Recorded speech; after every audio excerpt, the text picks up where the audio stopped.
ራሳችሁን እንደዚህ ብላችሁ ጠይቃችሁ ታውቃላችሁ? ለምን ከጓደኞች ጋር አስተሳሰባችን ይለያያል?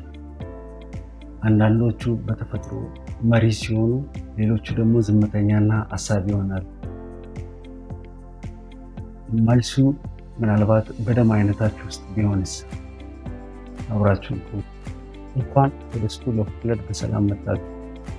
እዚህ ቻናል ላይ የደም አይነት ስብዕና ማለትም ብለድ ታይፕ ፐርሰናሊቲ መነሻ በማድረግ ራሳችሁንና ሌሎችን በጥልቀት እንድትረዱ እናደርጋለን። አንድ ነገር ልብ በሉ፣ ይህ ስለ ሕክምና ሳይንስ አይደለም። ይህ ስለ ባህሪ፣ ስለ ስኬት፣ ስለ ፐርሰናል ዴቨሎፕመንት፣ ስለ ህይወት አቅጣጫ የሚነግረን የባህላዊ ጥበብ ነው።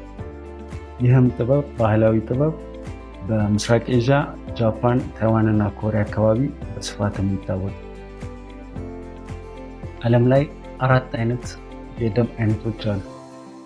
እነሱም ኤ፣ ቢ፣ ኦ እና ኤቢ ናቸው። እያንዳንዱ የራሱ የሆነ ልዩ የአስተሳሰብ ኮድ አለው። ኤ የደም አይነት ያላቸው ሰዎች በቲዮሪ መሰረት በፐርፌክሽኒስት በመባል ይታወቃሉ።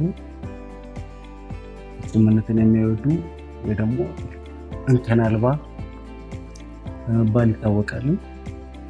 እነዚህ ሰዎች እጅግ ጥንቃቄ የሚወዱና በስርዓት የሚመሩ ናቸው። ሁሉም ነገር አቅደው መስራት ይወዳሉ። አንዳንዴ በትንሽ ነገር ሊጨነቁ ቢችሉ ለሚሰጡት ቃል ታማኝና ኃላፊነት የሚሰማቸው ናቸው። ቢ የደም አይነት ያላቸው ክሬቲቭ ሶል በመባል ይታወቃሉ። ፈጠራን የታደሉ በመባል ይታወቃሉ። ስሜታቸውን በነፃነት የመግለጽ እና የፈጠራ ሰው ናቸው። አዝናኝና በሄዱበት ሁሉ ድምቀት መሆን የሚችላሉ። ነገር ግን ትኩረታቸው ቶሎ ስለሚበታተን ዓላማቸውን እንዳይረሱ ጥረት ማድረግ ይኖርባቸዋል።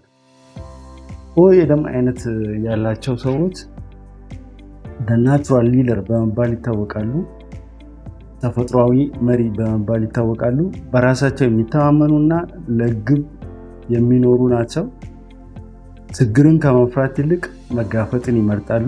ለዚህም ነው አብዛኛውን ጊዜ በስራቸው ስኬታማና መሪ የሚሆኑ። ኤቢ የደም አይነት ያላቸው ሰዎች ሚስቴሪየስ ጂኒየስ በመባል ይታወቃሉ። ሚስጥራዊ ብልህ በመባል ይታወቃሉ ማለት ነው። ይህ የደም አይነት እጅግ ብርቅዬ ውስብስብ ነው። ሰዎችን በጥልቀት የመረዳት ልዩ ተሰጥኦ አላቸው። ነገር ግን አንዳንዴ በዙሪያቸው ባሉ ሰዎች እንደማይረዱ ሊሰማቸው ይችላል። እንግዲህ የደም አይነታችሁን ስታውቁ እያንዳንዱን ነገር ለምን እንደምታደርጉ ይገባችኋል። ራሳችሁንም መውቀስ ታቆማላችሁ።